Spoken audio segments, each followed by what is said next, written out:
This is 5G Talent Talk with Carrie Charles, CEO of Broadstaff Talent Solutions. Brought to you by RCR Wireless News and Telecom Careers. Connect at carriecharles.com. And now, here's Carrie Charles. Since 1949, the Wireless Infrastructure Association has been representing businesses that develop, build, own, and operate the nation's wireless infrastructure. And today we have with us Jonathan Adelstein, a former FCC commissioner and president and CEO of the Wireless Infrastructure Association. We're going to talk today a little bit about WIA, the needs of the 5G workforce, and get a little glimpse into the future and talk about also a very exciting virtual event that's coming up that WIA is creating. So Jonathan, thank you so much for joining me today on 5G Talent Talk. Well, thanks for having me, Carrie. It's always great to be with you. You're doing such a great job of finding talent, and we're happy to partner with you. Thank you, Jonathan. Thanks for that. Tell us a little bit more about the Wireless Infrastructure Association. Well, WIA has about 200 members that span the entire ecosystem of wireless infrastructure. So from the carriers to the tower companies, infrastructure owners, the companies that service them, including the manufacturers of equipment and the companies that are doing the work on the ground for site acquisition and engineering and the legal work. Really everything that it takes to build the hardware side of the network, all the way down to small cells up to towers and everything in between. So we're in an exciting place where our members are building out the 5G network after a very successful 4G build, and our industry's moving ahead, even in these troubled economic times when so many jobs are being lost. It's wonderful to have an industry that is moving ahead and serving people at this time. They really need it more than ever with broadband connectivity. Boy, you're right about that, Jonathan. So I just can't wait. I'm going to have to talk about this right in the beginning. WIA hosts one of the top industry conferences each year called Connectivity Expo or ConnectX. But this year, in the place of an in-person event, you created an extraordinary virtual experience called ConnectX All Access, and it debuts on May 19th. And the neatest part of this whole thing is it's free to attend. So, Jonathan, I attend ConnectX every single year, and it has just been a phenomenal event. So I cannot wait for ConnectX All Access. Tell us more about it. Well, we were really excited about going down to Miami. We had a great lineup set, and we were so heartbroken that with this situation, it just wasn't safe to do it for our participants.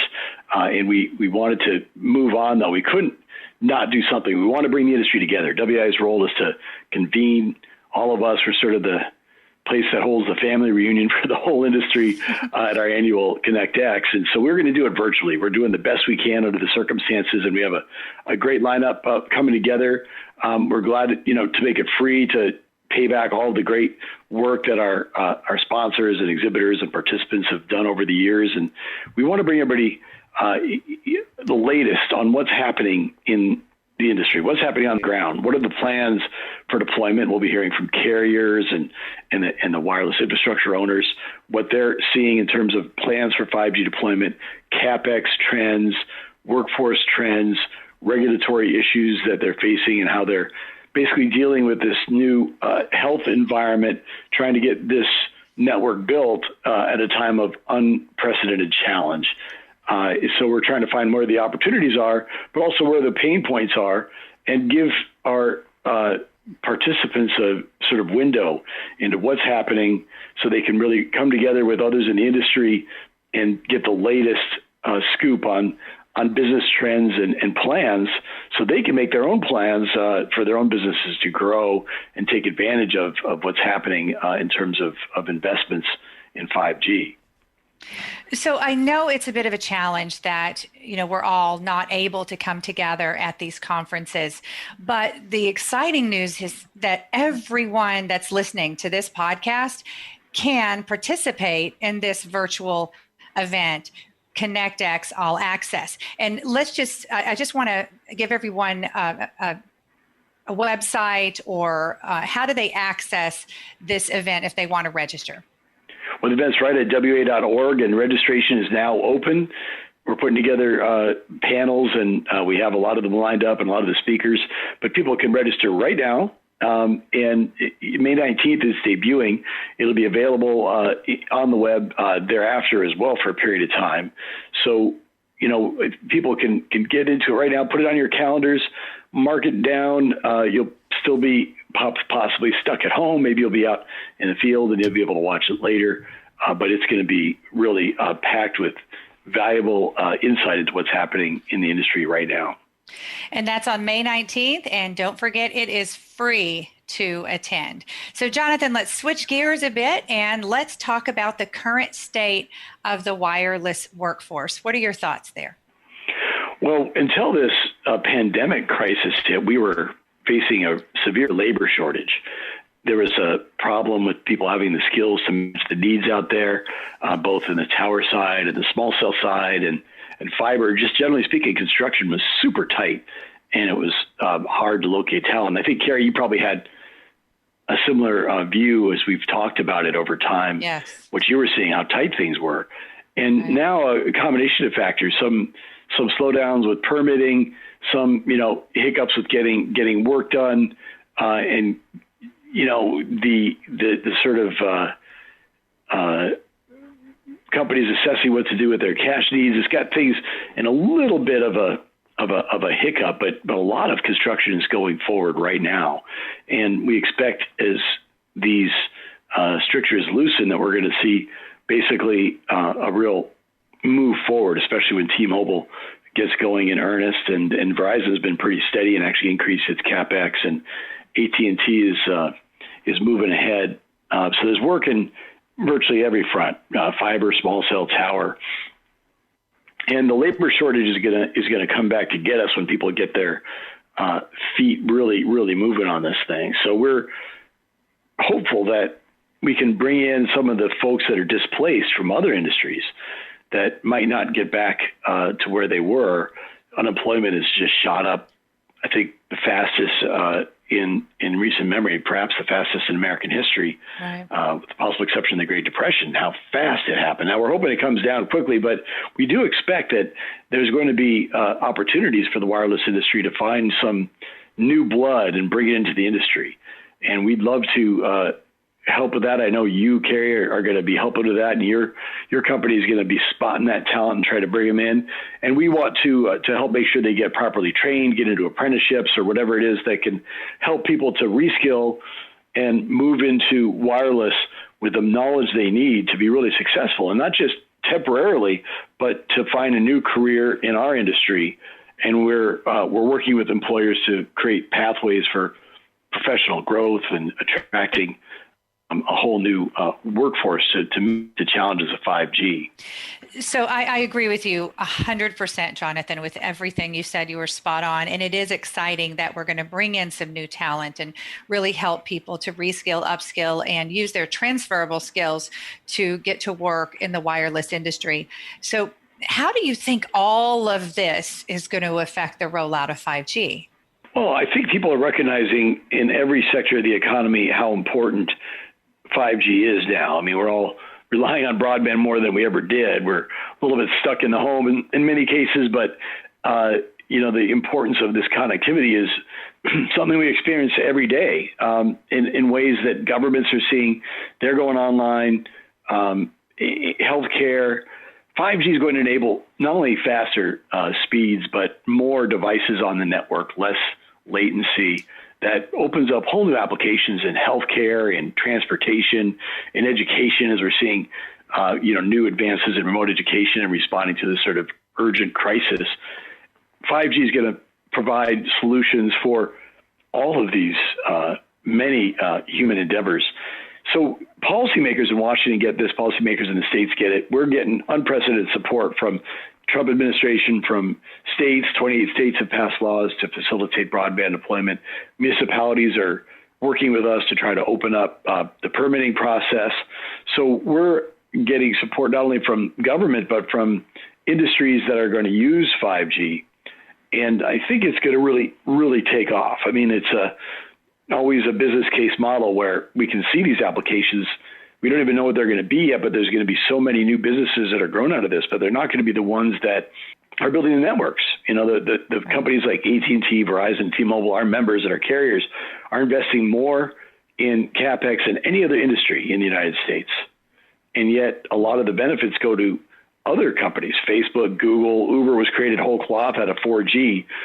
New vast industries will grow, and businesses that have huge valuations as a result of 5G. So we have to make sure that our companies can basically capitalize on that we don't have excess regulations that drag down these companies' ability to deploy and raise costs and make it impossible to make the business case work. And we need to make sure that the workforce is trained to do it efficiently, because there is not unlimited CapEx.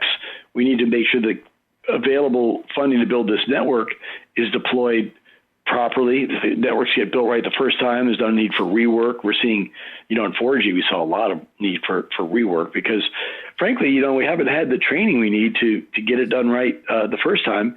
And there have been safety issues as well. So I think with the proper training through apprenticeship, we can get the workforce to be more efficient. All of these steps are required to build out the 5G network so that the entire U.S. economy can basically recover, and we can create jobs not only in our industry, but in virtually every other sector of the economy. So, Jonathan, WIA is working very hard to solve some of these workforce challenges. And you talked about training just now, which is a crucial piece in the 5G puzzle. And can you talk a little bit about tech and TIRAP and the apprenticeships? Because there's some phenomenal programs that WIA has established around training and development and education and getting this workforce ready. Well, there's a lot of good companies that sort of do training in their own specialized way, or companies doing their own internal training. But what we've found is that there's really not a comprehensive, systematic effort to train the wireless workforce. And there was no fundamental baseline course. We all had a shared knowledge of what it was all about. I mean, a lot of people out there work in this field. They've been in the field for a long time, and they don't know the basics of wireless engineering and 5G. So WIA created the Telecommunications Education Center, or TEC, TEC, to address those needs. We have baseline courses in Wireless 101, for example, 5G fundamentals. We have a site acquisition course. We're putting them online. Some of them are already online and available, and we're improving and building upon those and building out other courses. We also have more in-depth curriculum in small cell in a number of fields. OSHA, I mean, the list goes on and on. Some of them are available no place besides WIA. Some of them are well taught elsewhere in the industry, but we want to have a comprehensive offering so that employers that are trying to get their workforce up to speed can have a little competitive advantage by making sure that they have an understanding of the basics of the field they're working in, which helps everybody. We found a lot of our companies that have basically taken advantage of that have found it to be so good to put their entire workforce through. And they found even their accounting department benefits from understanding the milieu they're operating in. Their SIDAC folks understand why things need to go where they go because of the basic nature of the propagation of different frequencies, and they get it better. So they're able to be more competitive if they have more knowledge. And it's not surprising this happened. Our industry is growing really fast, and the technology is evolving quickly, and the academic world hasn't kept up with us. There hasn't been a commensurate effort to teach this in schools or to have, training programs that are comprehensive across the industry. So as a trade association for the whole industry, we feel we're going to help fill that gap. And we're also trying to help employers come up with pathways for their workers to develop and become even more proficient. Apprenticeship has worked in virtually every other construction-related industry. It's perfect for wireless. So we pioneered the Telecommunications Infrastructure Registered Apprenticeship Program. And it's something that we are offering to employers. 30 employers have already joined with commitments to run 2,000 apprentices through. And they're finding, we're helping them get through some of the bureaucratic issues with DOL, but they're finding that it's something that really helps those that have taken advantage of it with their training needs, with their safety improvement, quality improvement, mentoring. There's models that work, and we're trying to bring those into our industry and basically providing that as a free service to members of TIRAP. And we're really excited that it's getting taken up, and I think we're going to be able to expand that rapidly. We recently won a grant to do just that from the Department of Labor. So, Jonathan, I have to say that I think it was about a year ago, I went through the Telecommunications Education Center course on 5G, and it was fantastic. And I will never forget that I was just hearing about 5G so much at every conference and every time that I opened my email. But I really got 5G in a different way from that course with tech. So I'm a believer in the programs, and I do, and I think it's important and imperative in our industry as we move forward toward deploying 5G that we get this education. So it's very exciting. Something else, again, what you just said is very exciting. And congratulations, by the way, WIA received a $6 million federal grant for a 5G apprenticeship program. Talk more about that grant and how it will be used for workforce development. That grant is sort of a vote of confidence from the Department of Labor in what we're doing. These are management-led apprenticeships that we're trying to partner with community colleges across the country. And we partnered with the Power and Communications Contractors Association. It's a group that represents companies that do a lot of work in electric space and fiber and water. But there's some are in wireless and some aren't, but they want to get more into wireless. So we're partnering with them. They had established a utility technician program in a number of schools. And we suggested, why don't we put a 5G overlay on that so that the utility techs can come out with a 5G understanding and add to the wireless workforce. And they were excited about it. So the Department of Labor saw that, thought it was a great idea. So we're going to expand our reach to community colleges. There's already been some great work that Nate and others have done to bring tower tech programs into some community colleges, and we can build on that. WI worked with Aiken back when it first started its program, and it's got a good tower tech program. But this is focused on how you go from utility tech into 5G. So small cell is probably the first step for them, because these are the folks that work on the bucket trucks and work above the electric line, because a lot of them are getting lineman training or electrical technician training as well through the utility tech program. So it's a perfect complement to a lot of the efforts that are already out there. And eventually, hopefully, we can expand that to tower as well. So, this is a great new development. It gives the WI resources we need to help employers more than we ever have. The ones that are in this program and in TIRAP will benefit from having even more help from WIA to walk employers through the process, hold their hand through it, convene the employers so that they can learn from each other and find out what's working best. And the competitive advantage they're going to get by having a more efficient, effective, trained, mentored workforce is going to really make a difference in the marketplace. I think eventually the quality and safety improvements will be so vast that you'll see lower insurance rates.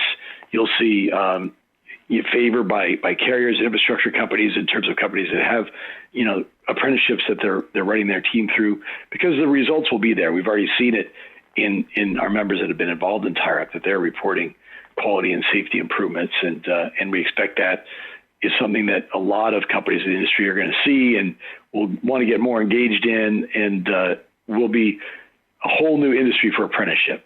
But it's about time we get there. A lot of other industries, Carrie, have been doing this for years. Yes. And they've been getting all kinds of federal support for HVAC or pipe fitters because they learned how to work the system. And we're finally figuring it out now. And WI is trying to lead the industry to figure this out so we can take advantage of it. And we can get the federal government to help pay for and support some of our training and help get schools to teach people that will come into our industry. So when we get them, they'll be like people coming out of an HVAC school that have had basically somebody else pay for getting them trained, and then we can take advantage of a really committed workforce that has the skills we need, particularly as the technology evolves into 5G. This is great news, Jonathan. Really, really exciting stuff. I want to talk a little bit about another challenge for the wireless workforce, and that's diversity. Almost every company that I speak with tells me that they would like more diversity. They want to hire more women, promote more women to leadership roles, have a more diverse workforce. How is WIA addressing diversity and supporting their members in this area? Well, that's been a huge commitment of ours as well. And I think our members are excited to get more diverse, but they recognize that we're not there yet, but they're committed to it. We have established at our annual show, and we're doing it this year virtually, the Supplier Diversity Summit. Basically, we brought together small, diverse, women-owned, minority-owned, veteran-owned businesses with the largest contracting companies in the country: T-Mobile's, AT&T, Verizon, American Tower, SBA, Crown, Insight.